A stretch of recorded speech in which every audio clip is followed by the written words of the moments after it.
తెలంగాణను ముంచెత్తుతున్న భారీ వర్షాలు, వరదలు బీజేపీ ఎంపీలకు సవాలుగా మారాయా? కేంద్రం నుంచి రాష్ట్రానికి వరద సాయం తేవడంలో గెలిచిన కాషాయ నేతలు సక్సెస్ అవుతారా?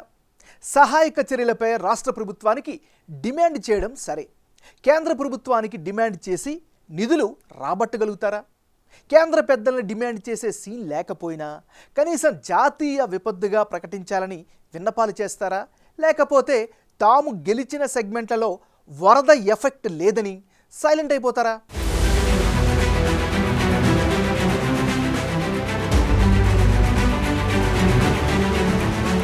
రాష్ట్రంలో గత 4 రోజుల నుంచి భారీ వర్షాలు కురుస్తున్నాయి.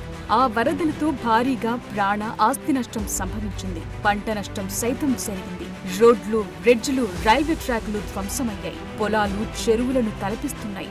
కాలనీలన్నీ నదుల్ని తలపిస్తున్నాయి. విరామం లేని వర్షాలతో భోజనమందక, విద్యుత్ సరఫరాకు అంతరాయం జరిగి ప్రజలు తీవ్ర ఇబ్బందులు ఎదుర్కొంటున్నారు.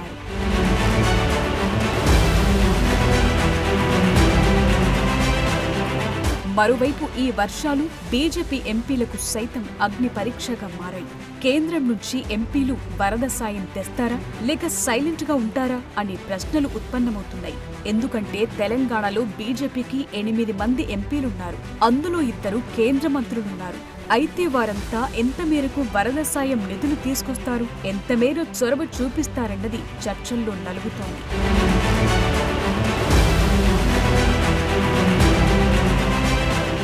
తెలంగాణలో ఆ పార్టీకి 8 మంది ఎంపీలున్నప్పటికీ ఈ భారీ వర్షాలపై కేంద్ర మంత్రులు కిషన్ రెడ్డి, బండి సంజయ్, మల్కాజ్గిరి ఎంపీ ఈటెల రాజేందర్ మినహా మిగతా ఎంపీలెవరూ స్పందించలేదు. బండి సంజయ్ పరిస్థితిని కేంద్ర మంత్రి అమిత్ షా దృష్టికి తీసుకెళ్లానంటున్నారు. మోదీ షాలు రాష్ట్ర ముఖ్యమంత్రికి కాల్ చేసి పరిస్థితులను అడిగి తెలుసుకున్నారు. అయితే గెలిచిన మిగతా 5 ఎంపీలు సైలెంట్ అవ్వటమే ఇప్పుడు చర్చనీయాంశంగా మారింది.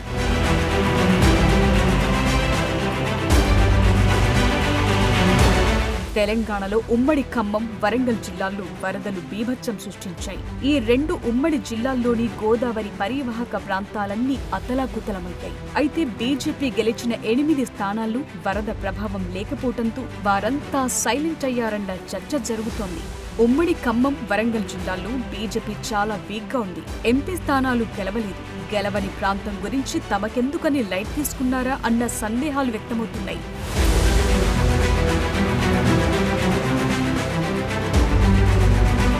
గతంలో కేసీఆర్ ముఖ్యమంత్రిగా ఉన్న సమయంలో బీజేపీని దూరం పెట్టారు. ప్రధాని మోదీ సహా కేంద్ర మంత్రులు వచ్చిన బీఆర్ఎస్ నేతలెవరూ ప్రోటోకాల్ కోసం కూడా హాజరవ్వలేదు. దీంతో కేసీఆర్ హయాంలో వరదలు వచ్చినా క్లౌడ్ బరస్ట్ అంటూ కేంద్రం కామయ్యింది. ఆ సమయంలో కేసీఆర్ కేంద్రంతో సఖ్యత లేకపోవడంతో రాష్ట్రానికి నిధులు రాలేదు. అయితే ఇప్పుడు ఆ పరిస్థితి లేదు. కాంగ్రెస్ ప్రభుత్వం అధికారంలోకి వచ్చాక ఆ సీన్ మారింది. రాజకీయ విమర్శలు పక్కన పెడితే నిర్ణయాత్మక విధానాలు, ఇతర అంశాల్లో కేంద్రంతో సఖ్యతగా ఉండి రాష్ట్ర అభివృద్ధికి నిధులు తెచ్చుకోవాలని రేవంత్ రెడ్డి సర్కార్ చూస్తోంది.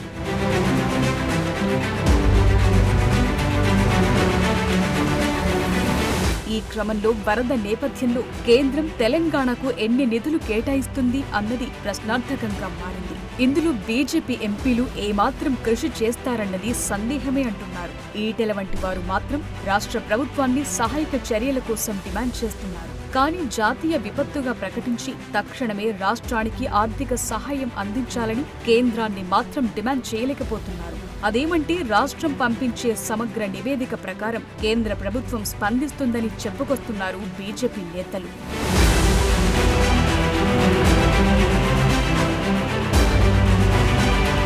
వరంగల్, ఖమ్మం జిల్లాల్లో కురిసిన వర్షానికి తోడు వరదలు బీభత్సాన్ని సృష్టించాయి. దాదాపు 5,000 కోట్ల పైగా నష్టం జరిగిందని రాష్ట్ర ప్రభుత్వం ప్రాథమిక అంచనాకొచ్చినట్లుగా తెలుస్తోంది.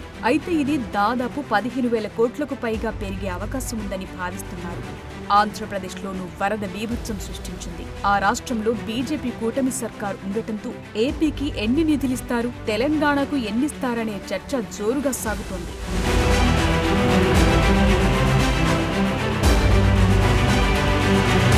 అసలు ఏపీకి ఇచ్చినన్ని నిధులు తెలంగాణకు ఇస్తారా లేదా వివక్ష చూపిస్తారా అనే ప్రశ్నలు ఉత్పన్నమవుతున్నాయి. ప్రస్తుత కాంగ్రెస్ ప్రభుత్వం కేంద్ర సర్కార్తో సఖ్యతగానే మెలుగుతున్న నేపథ్యంలో వరదలతో అతలాకుతలమైన రాష్ట్రాన్ని మోదీ సర్కార్ అండగా నిలబడి తక్షణమే జాతీయ విపత్తు కింద ఆర్థిక సహాయం అందించాలని కాంగ్రెస్ నేతలు కోరుతున్నప్పటికీ బీజేపీ ఎంపీల వాయిస్ మాత్రం డిఫరెంట్ గా వినిపిస్తోంది. వరదలతో మృతి చెందిన కుటుంబాలకు కేంద్రం 3 లక్షల ఎక్స్గ్రేషియా ప్రకటించిందని కేంద్ర మంత్రి కిషన్ రెడ్డి అన్నారు. రాష్ట్ర ప్రభుత్వం ప్రకటించిన 5 లక్షల ఎక్స్గ్రేషియా విషయంలో సీఎం క్లారిటీ ఇవ్వాలని కేంద్రం ఇచ్చిన 3 లక్షలతో కలిపి 5 లక్షలిస్తారా, లేకపోతే రాష్ట్ర ప్రభుత్వమే 5 లక్షలిస్తుందా చెప్పాలని లెక్కలడుగుతున్నారు. చనిపోయినటువంటి మృతుల కుటుంబాలకు 3 లక్షల రూపాయలు కేంద్ర ప్రభుత్వం ఎక్స్గ్రేషియా ఇస్తుంది. కాబట్టి ఇప్పటికే రాష్ట్ర ప్రభుత్వం 5 లక్షలు ప్రకటించింది. మరొక 3 లక్షలు కేంద్ర ప్రభుత్వం ఈ యొక్క నియమం ప్రకారం ఇచ్చే అవకాశం ఉంది. నాకు తెలియదు ముఖ్యమంత్రి గారు ఈ 3 లక్షలను కలుపుకొని 5 లక్షలు ప్రకటించాడా, లేక రాష్ట్ర ప్రభుత్వం తరఫున ప్రత్యేకంగా 5 లక్షలు ప్రకటించాడా, నాకు ఆ విషయం తెలియదు. జనరల్ మా రూల్ ఏంటంటే మనము ఇమ్మీడియట్గా పోయి అధికారులను ఇబ్బంది పెట్టొద్దు అనేది ప్రధానమంత్రి గారి ఆదేశం.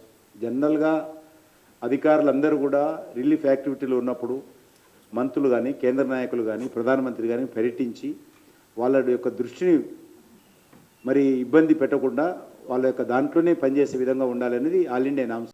కేంద్ర ఎస్టీఆర్ఎఫ్ నిధులు రాష్ట్ర ప్రభుత్వం దగ్గర 1345 కోట్ల రూపాయలున్నాయని వాటిని తక్షణమే ఉపయోగించుకోవాలని కేంద్ర మంత్రి కిషన్ రెడ్డి అంటున్నారు.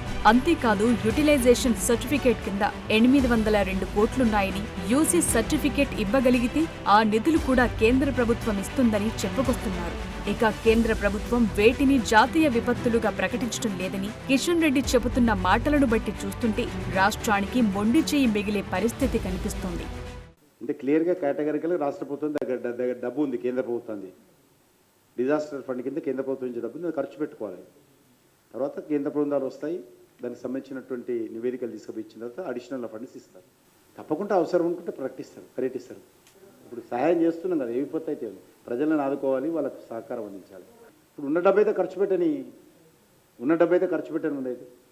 మొత్తానికి తెలంగాణకు విపత్తు నిధులు తెస్తే వచ్చే స్థానిక సంస్థ ఎన్నికల్లో బీజేపీకి కలిసి రావడంతో పాటు పార్టీ వీక్ గా ఉన్న జిల్లాల్లో పార్టీ బలోపేతానికి దోహదపడుతుందన్న అభిప్రాయం వ్యక్తమవుతోంది. ఒకవేళ కేంద్రం రాష్ట్రానికి ఆశించిన నిధులు కేటాయించకపోతే అటు కాంగ్రెస్ ఇటు బీఆర్ఎస్ విమర్శలకు కాషాయ దళం సమాధానం చెప్పుకోవాల్సి ఉంటుంది.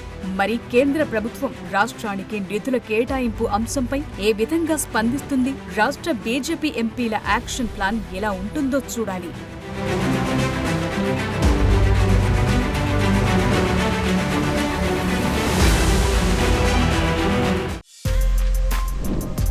For more videos like this, subscribe Big TV channel.